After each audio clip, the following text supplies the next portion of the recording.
21번 대리권 없는 을이 전형적인 사례 형태로 나오죠. 대리권 없는 을이 갑을 대리하여 갑소유 땅에 대한 임대차 계약을 병과 체결하였다.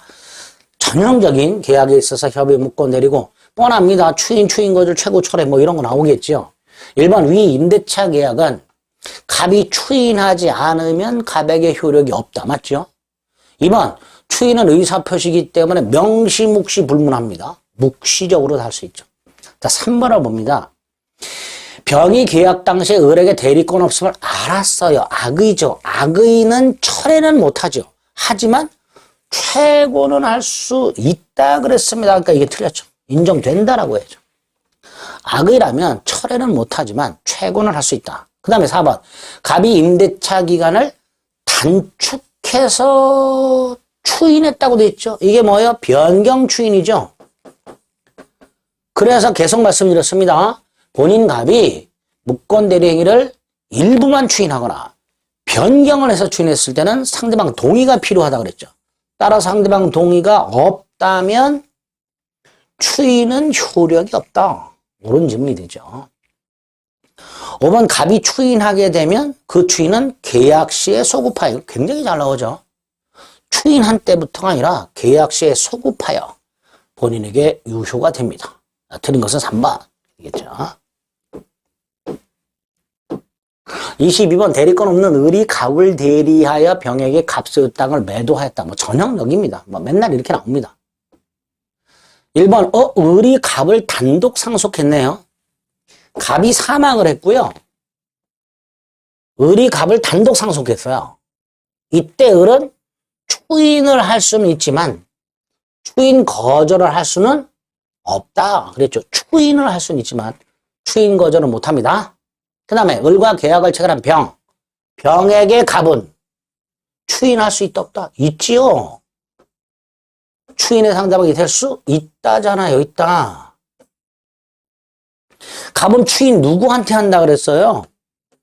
을에게 할 수도 있고 상대방 병에게 할 수도 있고 상대방 승계인에게 할 수도 있다 그랬죠. 2번 틀렸죠. 자, 3번 갑의 추인은 그 무권 대리 행위가 있음을 알고 추인해야 되죠. 당연하죠. 모르는데 어떻게 추인을 해요? 알고 추인해야 효과가 갑에게 귀속이 되겠죠. 4번 갑이 을에게 추인을 했어. 그런데 갑이 을에게 추인했어요. 을에게 추인할 수 있지요. 그런데 병이 추인 사실을 몰라. 그러면 병에게는 추인의 효과를 주장하지 못한다 그랬죠. 병이 알았다면 대항할 수 있다. 병이 모르고 있다면 대항하지 못한다. 그랬죠. 그거예요. 5번 만약에 을이 미성년자래요. 무권 대리인이 미성년자라면 책임진다 안 진다 135조 안 진다 그랬죠. 무권 대리인의 책임이 성립하려면 무권 대리인 행위 능력자여야 된다 그랬어요. 따라서 무권 대리인이 만약에 미성년자라면 아무런 책임을 지지 않습니다. 그 말은 병은 을에게 계약을 이행하라고 청구하거나 손해배상을 청구할 수가 없다라는 뜻입니다. 이렇게 무권 대리인이 제한 능력자라면 책임지지 않는다라고 생각하시면 됩니다. 이런 식으로 나옵니다. 그 내용은 굉장히 어려운 것 같은데요. 지문 하나하나 살펴보면 아주 쉽게 나옵니다. 23번도 마찬가지죠. 대리권 없는 을이 갑의 이름으로 갑의 부동산을 병에게 매도하여 소유권 이전 등기까지 해줬는데 그 다음에 을이 갑을 단독 상속했다. 땅 팔아먹은 사실 아버님 갑이 뒷목 잡고 쓰러지셔서 돌아가셨고 공교롭게도 이 후레자식 놈이 단독으로 상속을 받았다. 이때 을은 뭘 못한다? 추인 거절 못한다 그랬죠. 자, 지문이 어떻게 나오는지 보겠습니다. 일단 본인이 추인도 추인 거절도 안 한 상태에서 사망을 했으니까 무권 대리인이 체결한 갑병 사이의 이 매매 계약은 갑병 사이 매매 계약은 여전히 무효죠. 그죠? 다만 을이 병에게 등기를 넘겨준 상태에서 갑이 사망을 했단 말이에요. 그리고 을이 단독으로 상속받았을 때 을이 추인 거절을 못한단 말이죠. 여기서 추인 거절한다는 말은 결과적으로 병에게 무권 대리를 주장해서 말소하라라는 건데 그걸 청구를 못하는 거예요. 결국 을은 병등기 말소를 청구를 못하니까 병등기는 유효로 바뀜으로써 병은 소유권을 취득하게 됩니다. 자, 3번. 을의 행위가 불공정한 행위다. 대리인에 이루어진 행위가, 대리인에 의해 법률 행위가 이루어졌는데 이게 불공정하다. 그럼 어떻게 판단한다 그랬죠? 궁박은 본인 기준, 경솔무경험은 대리인 기준 이렇게 판단한다 그랬죠. 4번. 을은 무권 대리를 이유로 병에게 부당이득 반환을 청구할 수 있는가? 안 된다 그랬죠. 2번하고 연결이 되는 거예요. 본인의 지위를 단독 상속한 을은 추인 거절을 못하고요. 병의 소유권을 인정해야 됩니다. 병등기는 유효하고요. 병이 완전하게 소유권을 취득하기 때문에 부당이득 반환을 청구할 수가 없게 됩니다. 이게 틀렸죠. 만약 병이 그 부동산을 정에게 매도하고 소유권 이전 등기를 해줬다. 마찬가지입니다. 지금 2번 하고요. 4번 하고요. 5번을 한 묶음이라고 생각하시면 돼요. 무권 대리 행위로 을이 병한테 등기를 넘겨준 상태에서 갑이 사망을 했고 을이 단독으로 상속받았을 때 을은 병에게 추인을 거절 못하기 때문에 계약 자체는 여전히 무효지만 병등기 말소를 청구할 수 없고 따라서 병등기는 유효하기 때문에 병은 완전하게 소유권을 취득하고 따라서 병과 거래한 정도 소유권을 취득하기 때문에 5번 을은 정에 대해서도 말소를 청구할 수가 없다. 이렇게 됩니다. 그래서 틀린 것은 4번 이렇게 골라주시면 되겠습니다. 24번 행위능력자 을은 행위능력자라고 미리 밝혔네요. 대리권 없이 갑을 대리하여 갑이 보유하고 있던 매수인의 지위를 병에게 양도하기로 약정하고 이에 병은 을에게 계약금을 지급하였다. 을은 그 계약금을 유흥비로 탕진하였다. 뭐 이렇게 되어 있습니다. 일단 무권 대리입니다. 그죠?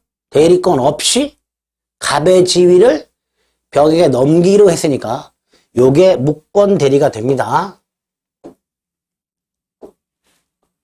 대리권이 없다라고 분명히 되어 있고요.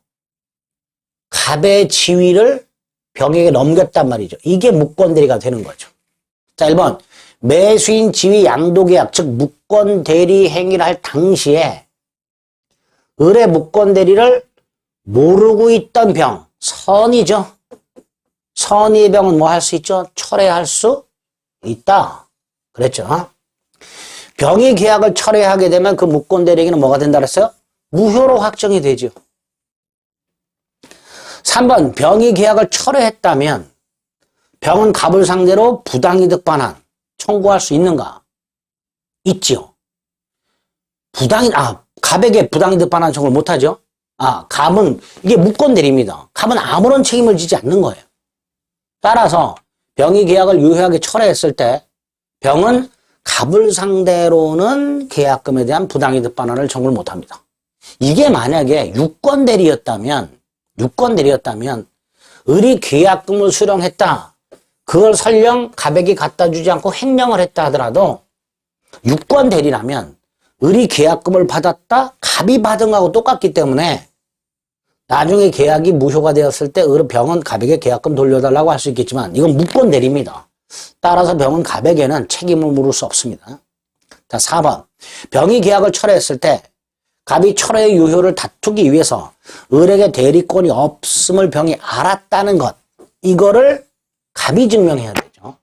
병의 선의는 추정이 됩니다. 보통 대리권이 없다라는 것을 상대방이 모르는 경우가 태반이기 때문에 따라서 병의 선의는 추정이 되고 따라서 갑이 증명하라. 이렇게 됩니다.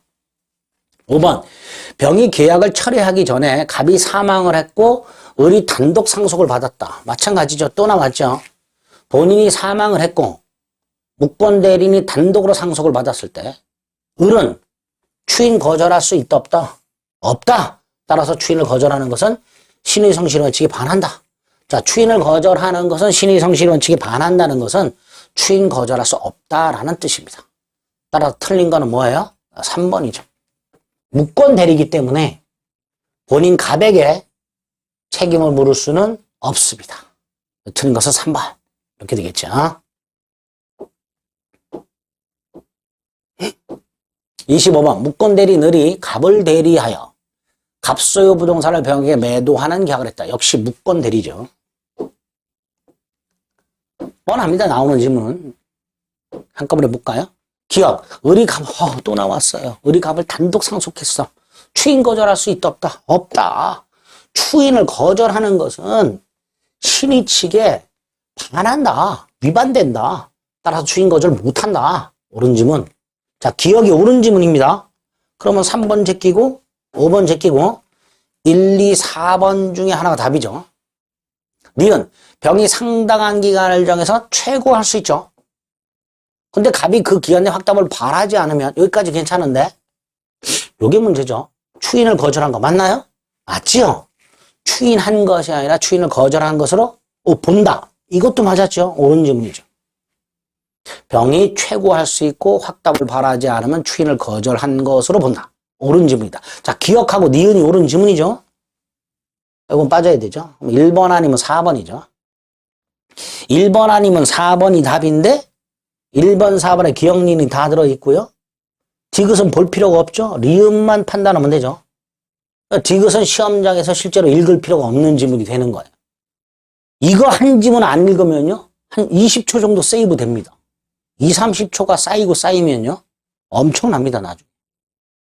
그래서 리을을 먼저 보는 거예요. 매매계약을 원인으로 병명의로 등기가 됐을 때 갑이 무권대리를 이유로 등기 말소를 청구하는 때 병은 을의 대리권의 존재를 증명할 책임이 있는가?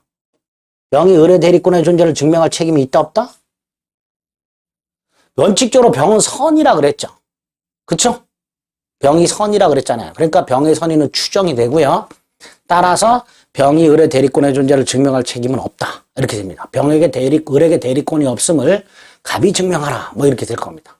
보통 서류 같은 걸 위조함으로써 상대방은 을에게 대리권이 없다라는 걸 선의로 추정이 되는 게 보통입니다. 자, 그러면 옳은 건 1번이 되겠네요. 자, 디귿을 봅니다. 병이 갑을 상대로 제기한 매매계약의 이행청구 소송에서 유권대리만 주장하고 있다고 돼 있죠. 유권대리에 관한 주장세에는 무슨 주장이 포함되어 있지 않다? 무권대리에 관한, 무권대리 일종의 표현대리에 관한 주장은 포함되어 있지 않다 그랬습니다. 따라 옳은 것은 1번 이렇게 체크하시면 되겠습니다.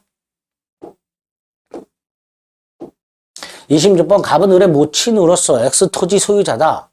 권한 없는 을이 병은행과 공모하여 대출계약서 X토지에 대한 근저당권 설정 계약서를 갑의 이름으로 위조한 다음 돈을 빌리고 병 앞으로 근저당권 설정 등기를 하고 1억 원을 대출받았다. 뭐 전형적인 또 무권 대리죠. 갑병사의 대출계약은 갑에 대해서는 일단 무효죠. 무권 대리니까 갑에게는 무효고 따라서 근저당권 등기도 무효지요. 따라서 갑은 소유권에 기초하여 등기 말소를 청구할 수 있다가 됩니다. 추인 거절하고 등기 말소 청구하면 됩니다. 다만 4번 갑이 을의 행위를 추인하게 되면 원칙적으로 그때부터 새로운 행위로 본다가 아니죠. 이건 무효행위 추인이잖아요. 추인한 때부터 새로운 행위로 보는 건 무효행위 추인이잖아요. 그러니까 그때부터 새로운 행위를 한 것으로 본다가 아니고요. 싹 지워야 되고요. 뭐가 되는 거예요? 계약 시에 소급하여 유효가 된다라고 해야죠. 4번이 틀렸죠. 자, 5번 갑이 자신의 채무를 인정하고 추인이죠. 변제를 했어요. 대신. 그 다음에 을에게 엄마 네가 쓴 돈 내놔 이 자식아. 부당이득 반환 청구할 수 있다. 이렇게 되겠죠. 틀린 것은 4번. 조심하세요. 새로운 행위로 본다는 것은 무권대리 추인이 아니라 무효행위 추인입니다. 무효행위 추인. 틀린 것은 4번. 끝났네요. 이렇게 해서 무권대리가 끝이 났습니다. 자, 대리까지 살펴봤고요. 다음 시간에 무효 취소, 부관 이런 순서대로 하면 민법 총칙은 끝이 나죠. 자, 무권대리 특히 지문을 받지만 대부분이 나왔던 게 또 나오고 하죠. 그런 거 파악하는 거예요. 기출문제를 보는 이유 중에 하나는 자주 등장하는 지문이 무엇인가를 확인하는 것도 기출문제 보는 목적 중에 하나입니다. 자꾸 반복해서 살펴보시기 바랍니다. 무효와 취소는 다음 시간에 뵙도록 하겠습니다. 수고하셨습니다.